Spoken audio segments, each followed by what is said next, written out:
목사님 소개해 주셔서 감사합니다. 제가 시작 전에 그렇게 소개하려고 했는데 목사님 먼저 소개해 주셔서 저는 그 신학교 처음 초기 때 또 사역자의 또 모델을 보고 싶잖아요.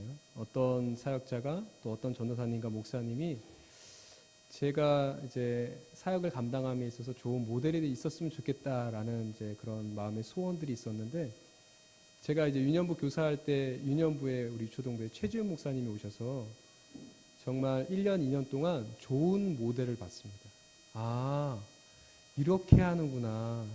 사역과 교사와 선생님들은 이렇게 섬겨야 되는구나 라는 것들을 깨닫게 되는 좀 귀한 분이셨는데, 그래서 최지훈 전도사님이, 그때는 최지훈 전도사님이셨는데 그때 최지훈 전도사님이 하셨던 모든 자료를 제가 지금 다 갖고 있습니다. 그래서 그 자료를 지금까지 보관하고 있어요. 저는 계속 어린이 사역을 해왔기 때문에 어린이 사역에 관련된 자료는 다 모으는데, 그때 전도사님이 했던 프로그램, 코스워크, 그 다음에 협동학습 이런 거 다 제가 지금 갖고 있습니다. 나중에 한번 선물로 한번 드리면 좋겠습니다. 또 귀한 교회에 함께 말씀을 나누고자 불러주신 또 여러분께 감사하고요. 또 옆 사람과 한번 인사하고 말씀 듣기 원합니다. 한번 이렇게 한번 할까요? 당신은 주책입니다. 주책. 주님께서 책임지신다는 약자입니다. 우리 이 의미를 다시 한번 포함하면서 당신은 주책입니다. 한번 인사하겠습니다.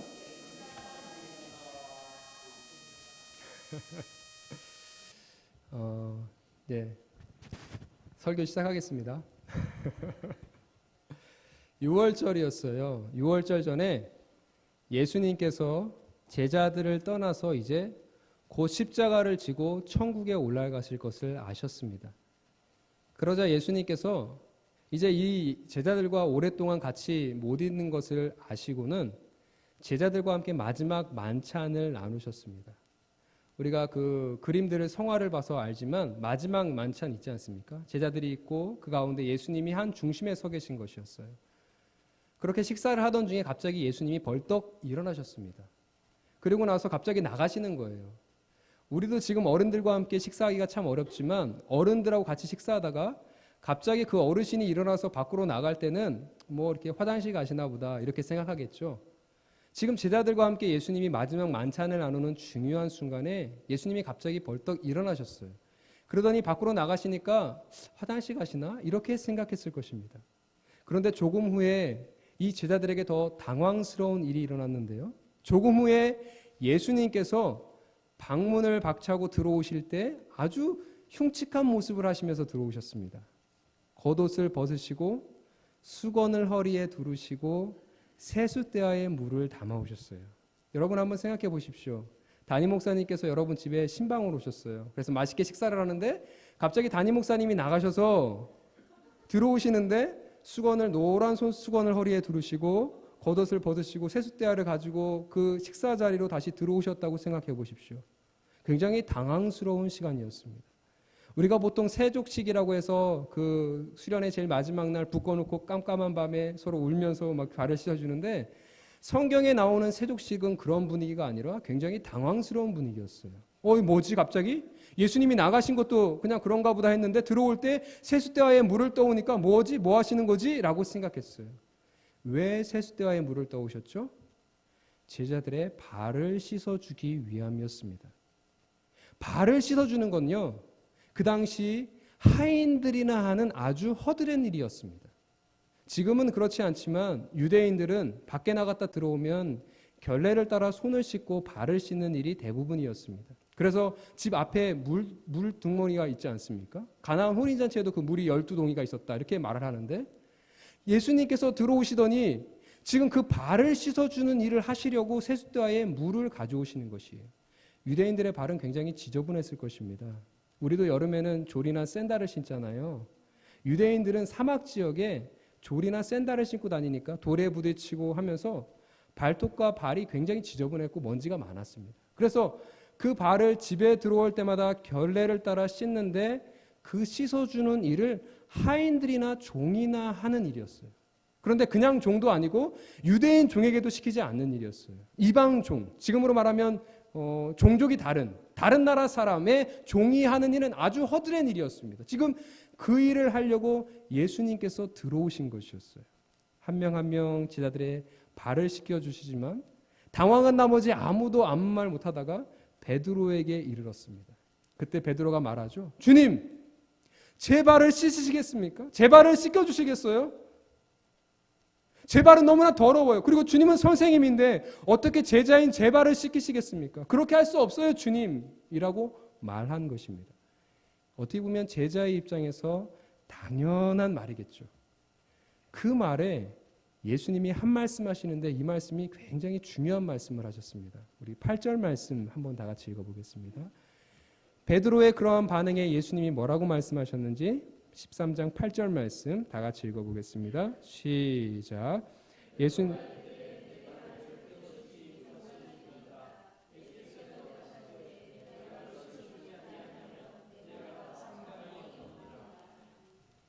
예수님께서 뭐라고 말씀하시냐면 베드로야, 내가 당황스러운 건 알겠지만 내가 지금 내 발을 씻이지 않으면 너와 내가 상관이 없어 라고 말한 거예요.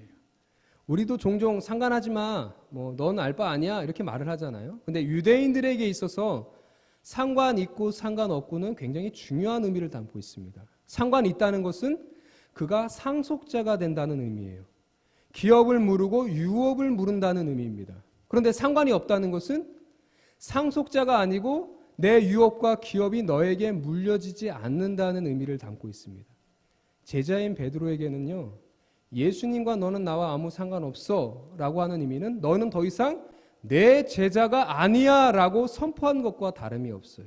그러니 제자 베드로의 마음이 덜컥 주저앉았겠죠. 뭐야? 발 씻어주는 일? 그 하인이나 하는 일? 아니, 우리도 아닌 이방 하인이나 하는 그 일 내가 하지 못하게 했다고 내가 더 이상 예수님의 제자가 아니라고? 이 일이 그렇게 중요한 일이었어? 그걸 깨닫고 베드로가 뭐라고 말하죠? 주님, 발뿐만 아니라 머리부터 발끝까지 다 씻어주세요. 이런 말입니다. 주님, 목욕시켜주세요. 라고 말한 거예요. 베드로가 예수님께. 그때 예수님 말씀하시죠. 이미 온몸이 깨끗한 사람은 발만 씻으면 된다라고 말씀하십니다.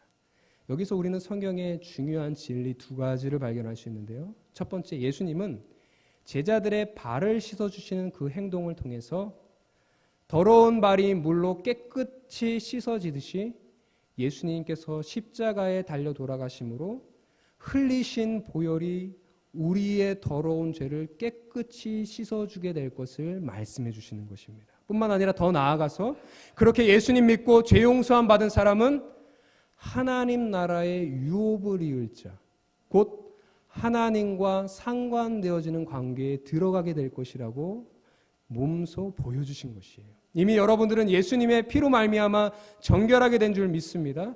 하나님의 자녀인 우리는 이미 하나님 나라를 상속받을 상속자들이라는 것 꼭 기억할 수 있기를 축복합니다. 그러면 하나님 나라의 상속자로서 우리는 이 세상 가운데 어떻게 살아야 될까요? 오늘 그 모범의 답도 성경이 대답해주고 있습니다. 주님은 세상 가운데 섬김의 삶을 살라라고 말씀하십니다. 한번 따라할까요? 섬김의 삶을 살라. 주님께서 이 이야기를 해주시면서 내가 왜 이 일을 했는지, 왜 제자들의 발을 씻겨주는지 설명해 주시는데요. 그 말씀을 한번 같이 읽어보겠습니다. 14절과 15절 말씀입니다. 14절 15절 같이 읽겠습니다. 시작.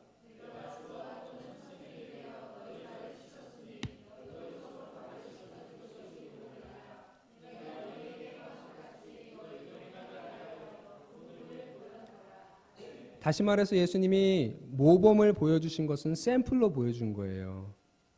예수님이 이렇게 하셨으니 너희들이 나를 주님이라고 섬기고 예수님이라고 하는 그 내가 또 다른 사람들의 발을 씻기며 섬기는 삶을 살았으니 너희들도 그와 같은 섬김의 삶을 살라라고 말씀해 주는 것입니다. 저는 오늘 이 본문을 통해서 우리가 어떻게 해야 하나님이 기뻐하시는 섬김의 삶을 살 수 있을지 두 가지를 설명해 드리기 원합니다. 두 가지. 왜냐하면 세 가지 설명해 드리면 세 번째 거 잃어버릴까 봐 두 가지만 설명해 드리겠습니다. 우리 기억력이 그렇게 좋지 못하더라고요. 담임 목사님이 1대지, 2대지, 3대지 하면 3대집쯤 돼서 1대지가 기억이 안 나요. 저는 그래서 두 가지만 설명해 드리겠습니다. 첫 번째, 이 섬김의 삶은 어떻게 사냐면 섬김에서 죄되는 사람이 한 사람도 없음을 주님께서 이 본문의 말씀을 통해서 가르쳐 주시는 거예요. 무슨 말이냐면 예수님이 선생님이 되어서 선생의 위치에서 예수님이 너희의 발을 씻겨 주었듯이 너희들도 서로의 발을 씻겨 줄 것이고 아무리 강한 자라도 아무리 약한 자라도 서로 발을 씻기며 섬김의 삶을 살라고 주님께서 우리에게 말씀해 주신 것입니다. 세상은 이 원리가 통하지 않죠.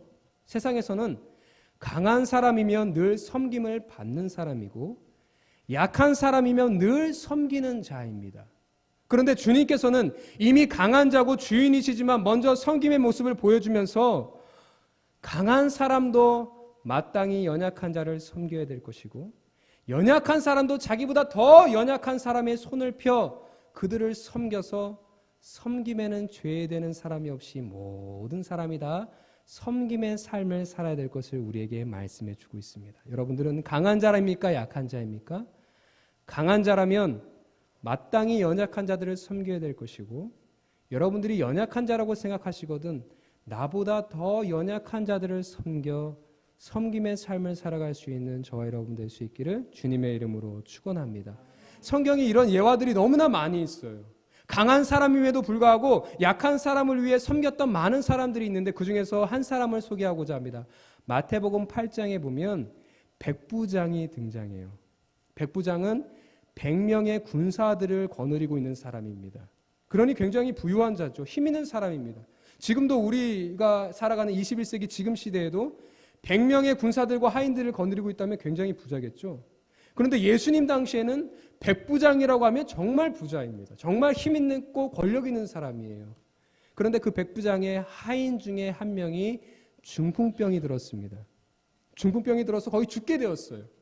그런데 그 마을에 예수님이 오신다는 것을 소식을 듣고 예수님이면 고침받을 수 있겠다 생각해서 어떤 행동을 하냐면 자기가 친히 주인임에도 불구하고 백부장임에도 불구하고 하인 한 명이 중풍병으로 죽게 되자 예수님 앞에 자기가 나아갑니다. 백부장에게 군사들도 많고 하인들도 많으니 이 하인이 병들었으니까 또 다른 하인을 보내면 합당할 텐데 그렇게 하지 않고 주인인 상전인 자기가 예수님 앞에 나아가요. 그래서 말하죠. 예수님, 우리 하인 중에 한 명이 중풍병 들어 죽게 되었습니다. 좀 고쳐주세요. 말했을 때 주님이 말씀하시죠. 그래, 가자. 내가 가서 고쳐줄게. 그때 이 백부장이 뭐라고 말하냐면 예수님, 친히 가실 필요 없겠습니다. 저도 제 밑에 많은 군사들이 있어서 저더러 오라 하면 오고 저더러 가라 하면 갑니다. 명령 한마디에 복종하는데 하나님의 아들 예수님이겠습니까? 예수님, 말씀만 하시면 제 종이 낫겠습니다. 라고 말해요. 이 기가 막힌 믿음의 고백에 예수님이 뭐라고 말씀하시냐면 내가 이스라엘 중에 이만한 믿음을 보지 못했다라고 하면서 칭찬하십니다. 그런데 그 이만한 믿음 안에 뭐가 포함이 되어 있냐면 가시지 않아도 말씀만 하면 낫겠어요 라고 하는 그 백부장의 믿음뿐만 아니라 자신이 친히 주인임에도 불구하고 종을 위해서 예수님 앞에 나오는 그 순종과 섬김의 삶을 살았던 그 백부장을 향해서 주님은 이스라엘 중에 최고의 믿음을 가졌다라고 선언하십니다.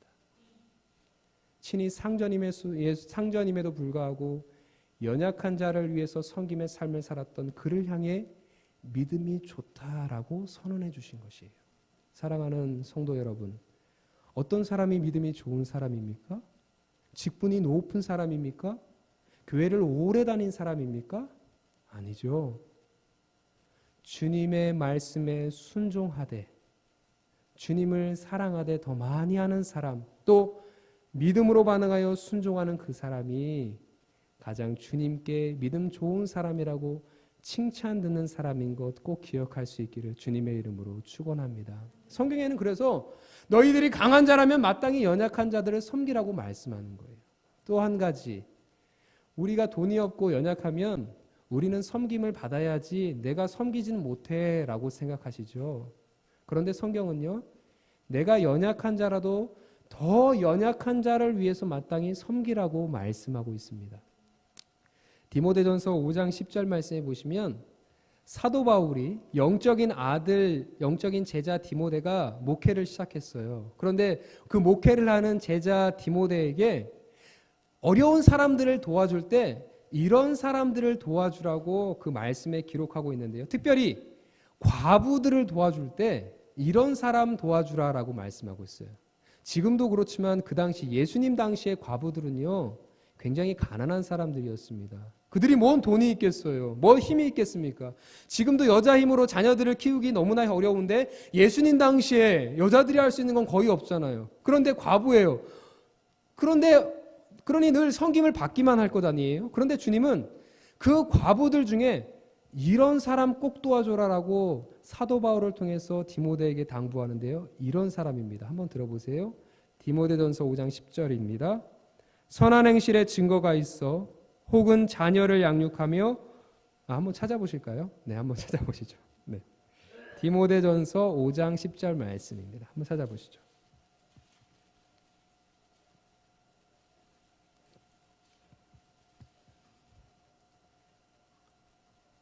네, 찾으셨으면 우리 한 목소리로 읽어보겠습니다. 시작. 선한 행실에 증거가 있어 자녀들을 양육하며 혹은 나그네를 대접하며 혹은 성도들의 발을 씻기며 혹은 환난 당하는 자들을 구제하며 혹은 모든 선한 일을 쫓는 자라야 할 것이요. 지금 사도 바울이 아들 디모데, 영적인 아들 디모데에게 야, 이런 사람 도와줘. 특별히 과부들을 도와줄 때 이런 사람 도와줘라고 했을 때 과부이지만 과부여서 힘도 없고 능력도 없고 가난하지만 자기보다 더 연약한 자들을 나그네를 대접하고 성도들의 발을 씻기고 환난 당하는 자들을 되돌아보는 그 과부면 그 과부를 교회에서는 섬기라라고 말씀하고 있습니다. 왜 그렇죠? 섬김에서는 제외되는 사람이 한 사람도 없기 때문에 그렇습니다. 그러니 여러분들이 생각하시기에 나는 세상 사람들과 다른 사람에 비해서 가진 것이 없고 능력이 없고 실력이 없어. 그래서 나는 섬김을 받아야 돼 라고 생각하시는 분들이 있다면 오늘 말씀을 통해서 그 생각을 교정하시기를 바랍니다. 나보다 더 연약한 자들을 섬기라고 주님께서 말씀하셨으니 주님의 사랑을 가지고 더 연약한 지체, 더 연약한 곳, 더 작은 지체들을 섬기는 여러분들 될 수 있기를 주님의 이름으로 축원합니다.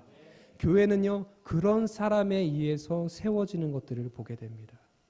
교회는요, 힘 있는 사람이나 돈 많은 사람이나 직분이 높은 사람에 의해서 세워지기보다는 이름도 없이 빛도 없이 주님 사랑하는 마음 가지고 보이지 않는 곳에서 섬기는 그분들의 섬김을 통해서 주의 몸 된 교회가 세워지는 것들을 보게 돼요.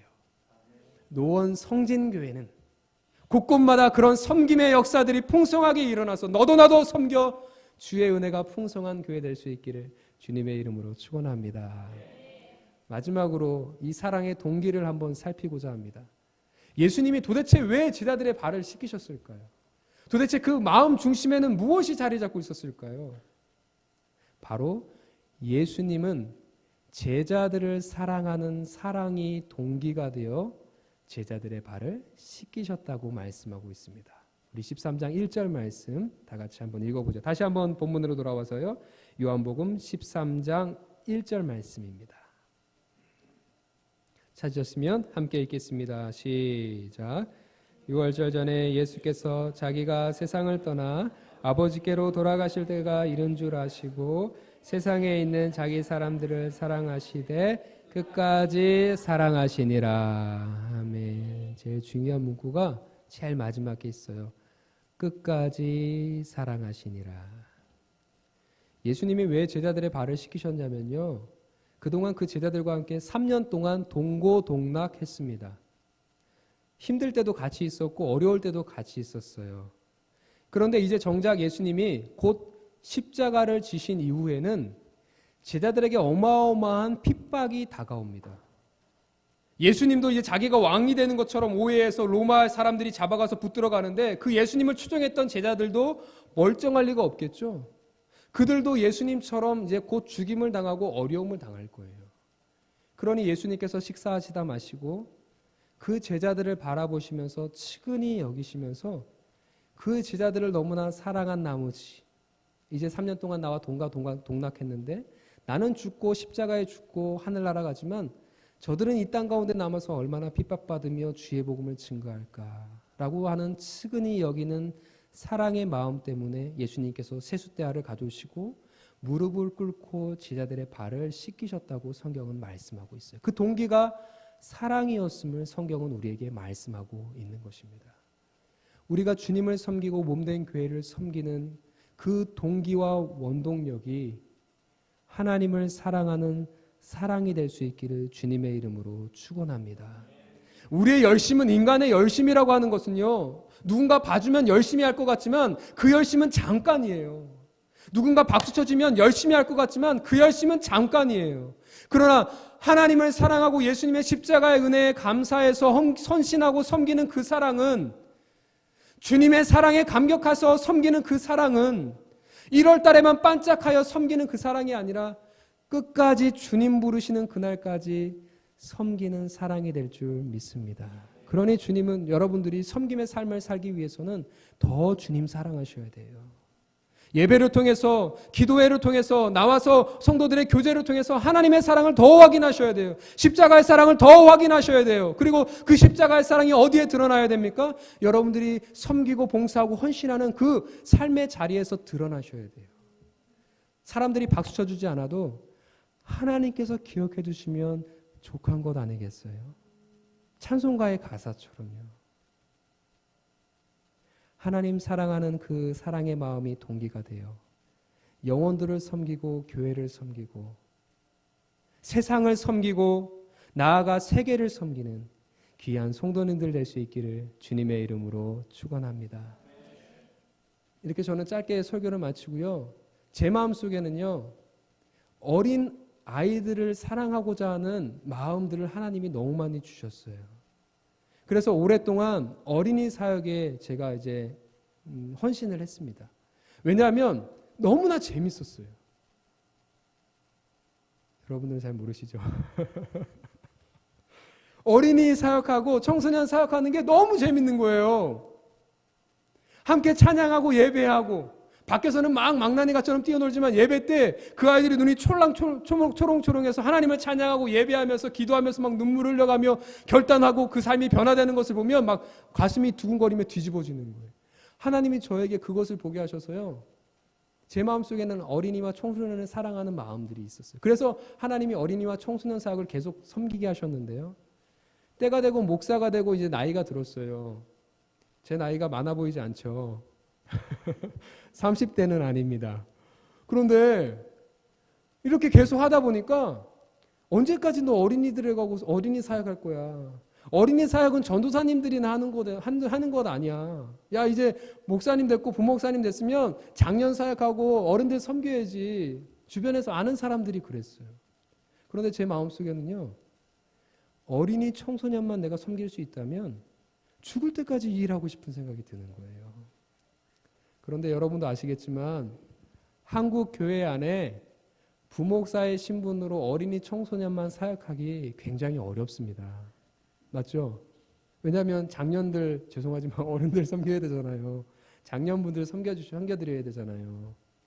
그런데 제 마음속에는 어린이 청소년 사역을 계속 하고 싶은 마음이 있는 거예요. 그래서 제가 하고 싶었던 게 바로 교목입니다. 학교의 교목이에요. 그래서 교육대학원에 들어가고 자격증을 따기 위해서 공부를 해서 교사 자격증까지 땄어요. 그런데 교목의 길이 열리지 않았습니다. 그런데 제 마음속에는 계속 어린이 청소년에 대한 부담감이 있어요. 그런데 어린이 청소년을 섬기되 죽을 때까지 섬길 수 있는 장소가 있다는 거예요. 제 귀가 번뜩 뜨였습니다. 저는 그건 깨닫지 못했어요. 기도하다가 하나님께서 깨닫게 하셨는데, 야, 너가 그렇게 하고 싶은 그 사역, 어린이 청소년 사역을 너 죽을 때까지 평생 할 수 있는 사역지가 있어. 주님, 그게 어디죠? 선교지야. 선교지에 가면 학교가 있는데 그 학교에는 어린이 청소년을 사랑하는 하나님의 사람을 기다리고 있다. 그 학교가 바로 우리 목사님께서 잠깐 소개해줬던 가나안 누산따라라고 하는 학교입니다. 저는 선교사역이라고 하면 솔직히 저는 목회하고 어린이 청소년 사역을 오래 했기 때문에 선교사역하면 이제 밀림 들어가서 막 어려운 사람들 도와주고 치료해주고 교회 세우고 이렇게 하는 줄 알았어요. 근데 그 선교사역 범위 안에 교육 선교라고 해서 학교를 세우고 영혼들을 세워주는 영역이 있었던 것을 저는 알지 못했습니다. 그걸 깨닫지 못했어요. 그런데 하나님께서 딱 거의 사역의 마지막에 이르렀을 때, 부교육자 사역의 마지막에 이르렀을 때 이런 길도 있다는 것을 그때 보여주셨어요. 환경과 상황을 통해서. 그런데 거기에 학교라는 거예요. 제가 교목하고 싶었잖아요. 인도네시아 학교? 거기에 청소년들을 섬길 수 있고 선교사의 신분으로 마음껏 평생 동안 영혼들을 섬길 수 있다고 주님 저 거기 갈게요. 하게 돼서 선교사 사역을 시작하게 되고 준비하게 됐습니다. 정확히 말씀드리자면 아직 시작하지 않았어요. 이제 20일부터 파송받아 나가서 시작하게 됩니다. 그 학교를 잠깐 소개해드리기도 합니다. PPT 잠깐 보여주실래요? PPT 잠깐 보여주시면 제가 이렇게 소개해드리는 건 우리 교회에서 함께 선교지를 위해서 기도해 주십사 하고 잠깐 소개해드립니다. 네, 보이시나요? 저는 딸만 셋이 있습니다. 네, 우리 최주혜 목사님은 4분의 자녀를 두셨는데 저는 딸만 셋이 있어요. 네. 그리고 제 아내입니다. 오늘 아이들이 감기 걸려서 못 왔는데 제 아내와 저희 딸 3명이 선교사 신분으로 인도네시아 가서 학교를 섬기게 됩니다. 그 학교를 잠깐 소개하겠습니다. 먼저 인도네시아가 어떤지를 잠깐 소개하면요. 우리 목사님께서 소개해 주셨지만 클릭해 주세요. 네. 인도네시아는 작은 섬들의 나라로 이루어졌습니다. 그래서 많은 섬이 있어요. 여기 보면 12,508개라고 해서 12,000여 개의 섬들과 섬들이 이루어져서 만든 나라가 인도네시아입니다. 그래서 인도네시아를 뭐라고 말하냐면 누산따라라고 말하는데 누산따라의 그 한국어 표현은 섬들의 나라라는 뜻이에요. 한번 기억하시면요. 그래서 많은 섬들의 나라가 있고 특별히 많은 사람들이 있습니다. 세계에서 4번째로 많은 사람들이 있어요. 그러니 사람이 많고 아이들과 청소년이 많은 지역 중에 하나가 바로 인도네시아입니다. 그래서요. 그런데 그 인도네시아는요, 불행하게도 이슬람을 거의 국교로 받아들이고 있습니다. 그래서 그 인도네시아를 표현하는 그 국기에 보면 이렇게 자기들이 섬기는 그런 내용들이 포함되어 있는데요. 그래서 이슬람교가 하나 넘겨주실래요? 네, 80%의 사람들이 다 이슬람교예요. 그런데 그들이 나라도 이슬람교지만 본인이 이슬람을 믿지 않고 크리스찬이나 다른 종교를 선택할 때는 굉장한 불이익이 있습니다. 먼저는 공직에 들어갈 수 없어요. 나라의 공무원이 될 수 없습니다. 그래서 이슬람이 팽배한 인도네시아는요, 세계 최대의 이슬람 국가고요. 신분증 안에 종교란이 있어요. 우리는 없잖아요. 그래서 신분증을 잠깐 보시면 이게 인도네시아의 신분증인데 여기 보면 잘 안 보이시겠지만 하나만 넘겨주실래요? 네. 여기 보면 이슬람이라고 적혀 있어요. 아가마라고 해서 종교란이 있고요. 거기에 이슬람이라고 적혀 있어요. 그래서 신분증을 꺼낼 때 이슬람이면 모든 지역들을 통과하며 모든 관공서를 이제 등용될 수 있는 것인데 저기에 크리스찬이나 또 다른 종교가 있으면 그것의 섬김에 있어서 이제 제약이 되는 것이죠. 그러니 이슬람에서 인도네시아에서 내가 크리스찬으로 살아가기는 많은 손해를 보고 감수하고도 예수님을 따르는 것입니다. 그래서 특별히 공식적으로 또 전도할 수 없는 곳이에요. 아이들은 많지만 나가서 예수님 믿으세요! 우리처럼 했다가는 당장에 잡혀 들어가고 신고가 들어가는 나라가 이 인도네시아입니다. 그렇기 때문에 하나님께서 아주 중요한 방편으로 학교를 두셨어요. 지금도 그렇지만 나라가 조금 어렵고 아이들이 많으면 그 아이들이 이제 잘 성장하고 성공하기 위해서 가장 루트로 사용할 수 있는 것 중에 하나가 바로 교육입니다. 그래서 많이 배워서 성공하려고 하잖아요. 그래서 우리들도 예전에 자녀들에게 많이 배워야 된다라고 했죠. 왜냐하면 그게 성공할 수 있는 최고 쉬운 길 중에 하나가 되는 거예요. 근데 인도네시아도 마찬가지입니다. 그래서 교육열이 굉장히 높아요. 그런데 가난하지만 배울 수 없는 아이들이 너무나 많이 있습니다. 그래서 선교사님이 학교를 세우셨어요. 넘겨주실래요? 네, 이거는 이슬람 국기인데요. 이 인도네시아가 이 네덜란드라고 하는 국기가 네덜란드인데요. 네덜란드에 350년의 식민지로 있었습니다. 우리는 이제 일제에서 얼마 안 되지만 여기는 350년이나 있어요. 그래서 거의 네덜란드 분위기가 많이 풍깁니다. 국기까지 똑같잖아요. 밑에 파란 것만 빼고 그대로 모방한 것입니다. 이제 제가 거기서 섬기게 될 가나안 누산따라 학교입니다. 학교가 큰가요? 작은가요? 작죠. 굉장히 큰 학교입니다. 규모상으로는 커요. 그런데 거의 대부분이 선교사님들의 후원금을 통해서 아이들의 학비를 지원하고 있습니다. 그래서 한 개씩 보면요. 가나안 누산따라에 여러 학교가 있지만 하나만 넘겨주실래요? 유치원이 있습니다. 유치원은 지금 한 80여 명의 학생들이 있어요. 여기 한번 오시면 80여 명의 학생들이 있습니다. 교실은 2개 있고 선생님들은 지금 몇 명 있고 아이들이 있는데요. 이제 여기서 이제 가르치는 거예요. 유치원 사역을 가르치면서 아이들에게 복음을 잠깐 공식적으로 전할 수 있습니다. 제 아내도 이제 선교사로 가는 거예요. 그런데 제 아내도 이제 유치원에서 사역을 하면서 아이들을 양육하게 됩니다. 위에서 기도해 주시고요. 이건 초등학교 건물입니다. 초등학교에는 100여 명의 학생들이 있어요.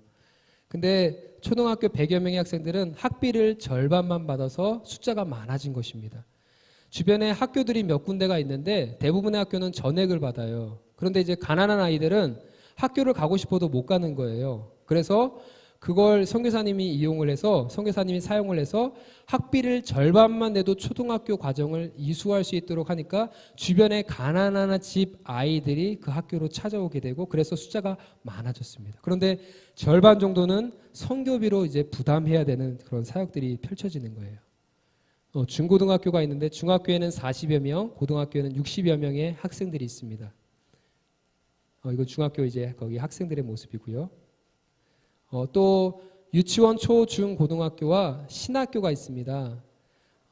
중요한 사역 가운데 하나가 바로 사람을 키우는데 목회자를 기르는 일이죠. 아까 기억하실지 모르겠지만 18%의 크리스찬들이 있습니다. 그 크리스찬 중에서 목사님으로 양육되고 선교사님으로 양육되길 원하는 사람이 이 신학교에 오는 거예요. 그래서 신학교 사역을 하는데요.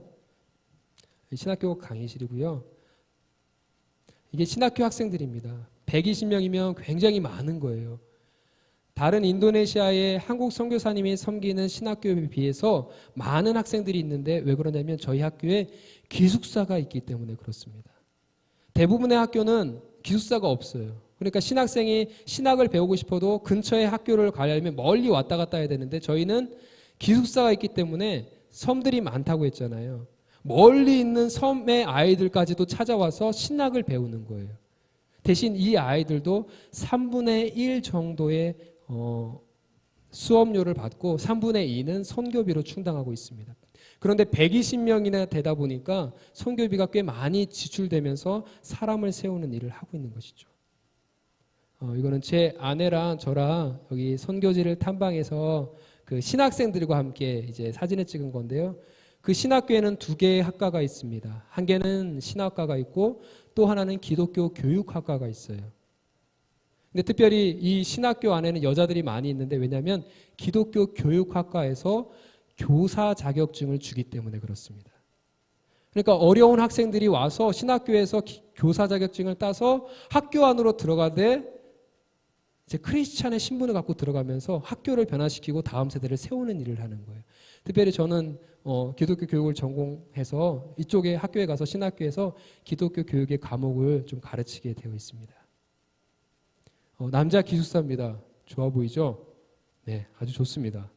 이거는 여자 기숙사입니다.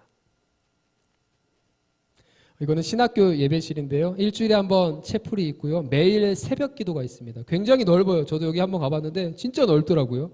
근데 다 차지 못하고 3분의 1 정도 신학생들이 모여서 매일 채플하며 찬양합니다. 우리도 아까 여기서 신나게 찬양했는데 그들도 그 신학생들도 거기서 신나게 찬양하며 예배를 드리고 체프를 드리는 곳이에요. 그 학교 도서관인데요. 보기에는 번듯하지만 책이 거의 없습니다. 여기 이쪽 있고 이쪽은 다 비어 있어요.